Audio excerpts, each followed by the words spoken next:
Federal Conservative leader Aaron O'Toole is facing a serious challenge over his leadership, with 35 Tory MPs calling for him to step down as leader. To discuss this in more detail is political reporter Brian Lilley, joining us once again from Toronto. Brian, explain what has led us to this point where so many MPs are calling for a new leader within the Tory party.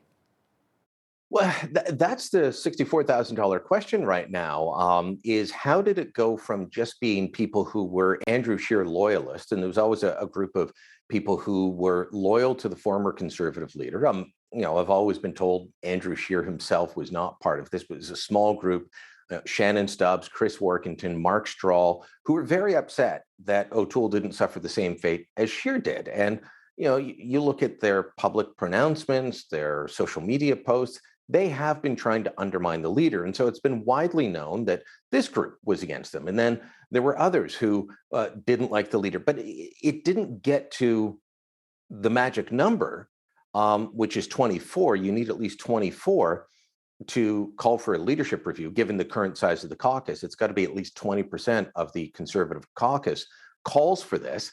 They couldn't get to that, but somehow they went from around 15 to 20. It depended on the day and how, dedicated to the cause of deposing O'Toole people were. Went from around 15 to 20 to suddenly 35.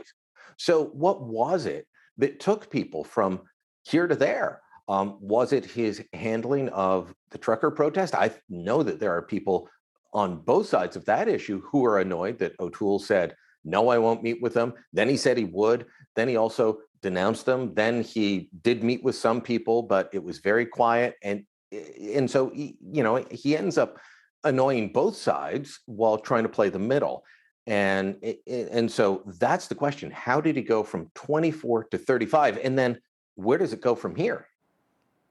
I'm glad you brought that up, because I know a lot of social conservatives I've spoken with as well. They're having an issue with some of the flip-flop, like he changes his mind all the time, including the federal carbon tax. That didn't sit well with a lot of Canadians, period. A lot of conservatives from coast to coast to coast. Now, Brian, what's the actual process the Tories go through now? Is it the party membership that decides, or MPs? It's going to be MPs who will decide, which is to O'Toole's detriment, because I think that if he had gone with an early leadership review and said to the membership, hey, I know that we're not scheduled to do this until August 2023, but let's go early. Let's put this issue to rest. Either I'm leader or I'm not. I think he could have mounted a campaign. He could have organized. And O'Toole has shown that he has skills in organizing. He, first time he ran for the leadership in 2017, he went from people not knowing who he was. I've told the story often, his press secretary getting calls saying, when is she available for an interview? Because they didn't know who Aaron O'Toole was. So they thought Aaron was a woman. And then he finished third in that race. In this last race, Peter MacKay was the juggernaut. Aaron O'Toole beat him. He surprised a lot of people. So he's shown that he can organize campaigns. If he had gone to the membership, I think he'd be in good shape of saving his leadership. A caucus vote is something different. And with this process, where at least 20% of the caucus, and it's about just shy of 30% of the caucus, has signed a letter saying it's time for a leadership review, well, then it goes to the Conservative elected MPs. I'm not sure the senators get a vote in this, but definitely the Conservative elected MPs.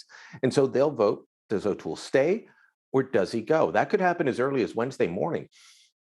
If they vote 50% plus one that he's going to go, then he is out as leader immediately. And that very day, they will set an interim leader in place and then start the process of a leadership campaign. So it's caucus that's going to decide this.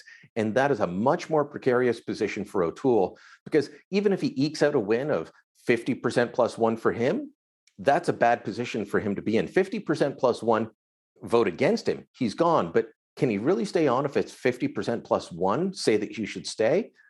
I'm not quite so sure. So, Brian, let me ask you, where do you anticipate the vote may land?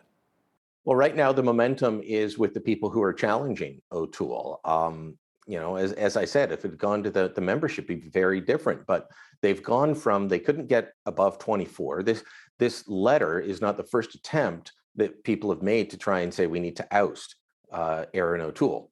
It's the first time they've gotten enough signatures, and they far exceeded the numbers. So if you're sitting on the fence, because there are people who are definitely against O'Toole and people who are definitely for him. And then there's people who, neither here nor there, I could go one way or the other. Where do they go? Do they start saying the momentum is with the challengers and I'm going to go with them? Or do they look around and say, whatever I may think of the leader, there's no plan in place to replace him, and there's no definite successor in waiting, so I'll stay with him? Those are the questions that they're going to be asking themselves as they go into the vote. At this point, I'd have to say it's tipping towards the challengers, but a lot of things can happen between now and when the vote actually comes down. Both sides, by the way, for all your viewers, I know some viewers are going to be saying, oh, but they've already said they've got 63 votes. We don't know that. Some people are saying the challengers have 63 votes. That's more than half of 119. But you speak to O'Toole's people. Last week, they were telling me they had 80 votes. Now they're telling me 70. Somebody's counting somebody twice or several people twice. We'll have to wait and see when the vote happens. Now, Brian, let's talk about potential successors. How about somebody like Pierre Poilievre, finance critic, or even our former mayor here, Chris Spearman here in Lethbridge, says they should really consider somebody like Lisa Raitt or even Rona Ambrose.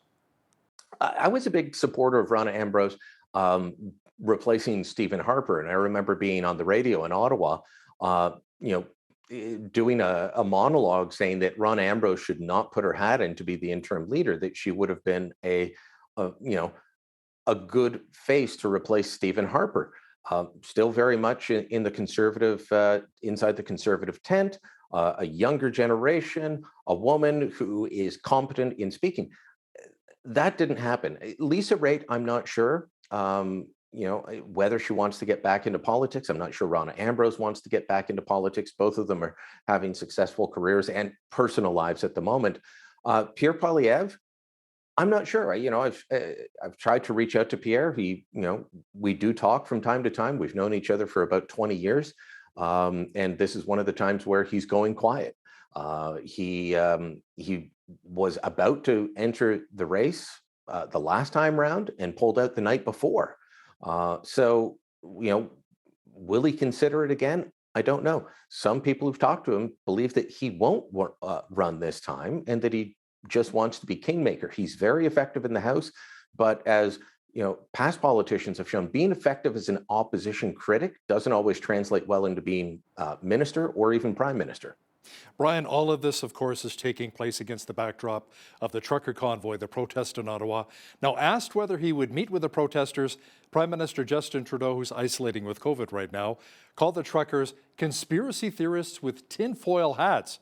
That's a little disrespectful. Now, Trudeau has met with past leaders of protests, but he's not meeting with the truckers. What's going on? Well, they're conspiracy theorists with tinfoil hats, and they're racists, and they're misogynists, and they're everything else that Justin Trudeau's called them. Look, he made his mind up before he even spoke to anybody or heard from anybody.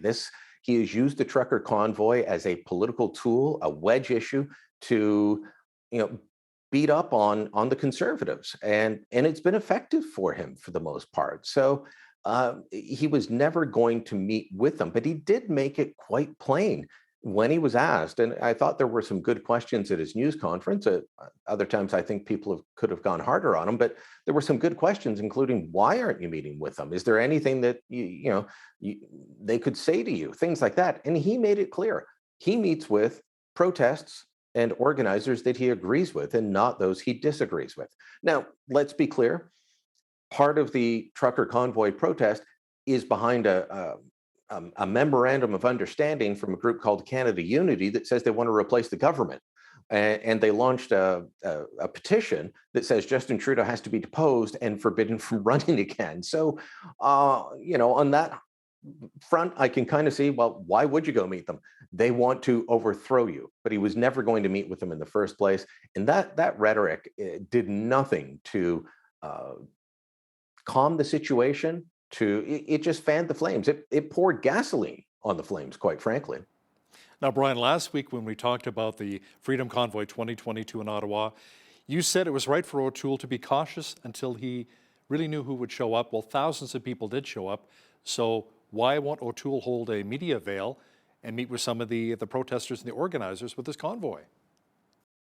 Well, he did meet with some of them on the way up. He went out and he met with them on Friday. Right now, he's got bigger issues. He's got to fight for his leadership, and that's the only thing that he's going to be doing. I don't expect that he's going to hold a media availability with himself or with anyone else, because all the questions would be about his leadership. And what he has to focus on is winning people over to his leadership, not giving them reasons not to go. I said that O'Toole had to be careful because you need to know who's going to show up. And if all of a sudden the organizers showed up on Parliament Hill and there were, photos of Justin Trudeau hanging in effigy or calls to kill the prime minister, you can't meet with somebody like that. Most of the protesters were, overwhelming majority were exactly what you wanted to protest. They were respectful. They voiced their views. You can agree or disagree with their views, but they did it. But there was a small enough minority to lead to all kinds of media stories, to allow Justin Trudeau to point to small things and say, this is all of them. And, whether you agree with those media stories or that portrayal or not, this is politics. This is a blood sport. And they got ammunition, the Liberals did, over the weekend because of some idiot showing up with flags or saying the things or doing things that it allowed them to portray this, and anyone associated with them is wrong. Michael Cooper is being vilified for doing an interview where somebody walked behind him with a Canadian flag that had a Nazi symbol drawn on top of it. Michael Cooper had nothing to do with that. But, is it fair? Absolutely not. But this is politics. So, Brian, let me ask you something. Have any charges or arrests been made on the Hill in regards to the trucker convoy? As of a news conference held late Monday by Ottawa Police Chief Peter Slowly, no. Yeah, look, I've been to big protests on the Hill where there have been all kinds of arrests, and it hasn't resulted in the kinds of denunciations that we've seen. So, I think that city officials in Ottawa are clutching at pearls a bit. I do understand why they think, all right, it's time to move on and let the city get back to normal. But there haven't been the arrests. There hasn't been the violence and the damage. Yeah, some idiots went into the Shepherds of Good Hope, a Christian mission in the Byward Market, and were disrespectful and taking food that was meant for the homeless. That was wrong. But we're talking about what, tens of thousands of people, and a few idiots doing that or being rude to hotel staff, those sorts of things. That's a far cry from what I've seen in past protests, where windows are smashed, businesses are damaged, there's violence in the streets, and there are arrests. In this case, there just hasn't been. Now, it appears as though many of the participants of the Freedom Convoy have left Ottawa, but others, Brian, say they're sticking around and blocking the streets of our nation's capital until all of the mandates are lifted. Now, you think this may be a mistake? Look, in politics, your job is to convince people that you've got the right ideas, the right policies, the right views. And part of doing that is getting people to come to your side. You're not going to get the citizens of Ottawa to come to your side if you are making it so that they can't go downtown, so that if you are living in the downtown area, which many people do, and you're hearing horns go all night and diesel fumes spewed outside, you can take that for a couple of days. But these guys say they're going to stick around and keep honking and keep running their trucks until all the mandates are lifted. The Trudeau government is not going to lift the mandates. I'm sorry. They've made it clear they see this as a political winner for them. Fighting with this group of protesters does well for their base. They're not going to change the policy. So what are the remaining protesters doing? They're annoying the citizens of Ottawa.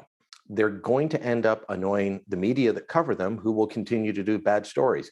And at a certain point, that sinks into the general population, and you're not going to win things over. There's a poll out showing 54% of Canadians want COVID restrictions lifted, and about a third of Canadians back the trucker protest.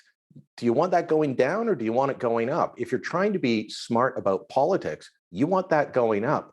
And what they're doing in continuing this on isn't going to help that, especially with the behavior, because the people that are sticking around are some of the ones that were involved in belligerent behavior before, and now you continue to be belligerent instead of just protest. Well, that's going to turn people off. That's not how you win in politics. Brian, Quebec had promised to bring in an anti-vax tax, but Premier François Legault is reportedly walking away from that now. Tell me more. Yeah, it's going to be interesting to see how they spin this. They had brought it up, I think, January 11th or so, around there. So just about 3 weeks ago, they said, "Well, we're going to bring in this tax. It'll be a." But they actually didn't call it a tax. They called it a health contribution. That would be incredibly problematic because it would effectively be a health tax, but only for the unvaccinated. Well, that would go against the Canada Health Act. And then if you made it a tax based on your medical decisions, well, that could be unconstitutional. So there were all kinds of legal problems around this, but there was a large amount of public support in various parts of the country, as we've talked about from different public opinion polls on this. But now they're walking away from it. How and why? Well, I think the how is they're just going to quietly not implement it after saying they would, and they're going to claim that it was a success. If you remember all the stories that in the days after, they said 7,000 people had signed up for uh, first vaccination appointments after that. Well, let's compare numbers a little bit. I've been following the first vaccination numbers for Quebec and Ontario, the two biggest provinces. There are days where Quebec's getting 2, 3, 4,000 people a day. That includes people 5 to 11, the kids that have just become eligible. Ontario, without this sort of threat or policy, they've been doing 9, 10, 11, 12,000 a day of first vaccinations. I know Ontario is a larger population, 14.7 to about 8.5 million, but even proportionately, it's different. One's doing it with the threat of a tax. The other's doing it by saying going in and trying to convince people and doing community outreach. So it wasn't the success that they're going to claim it will be, but it will be called a success by much of the media and those who want ever growing restrictions. Brian Lilley is a columnist with the Toronto Sun and one of our regular contributors. Brian, thanks so much for your time again today. Thank you, Hal.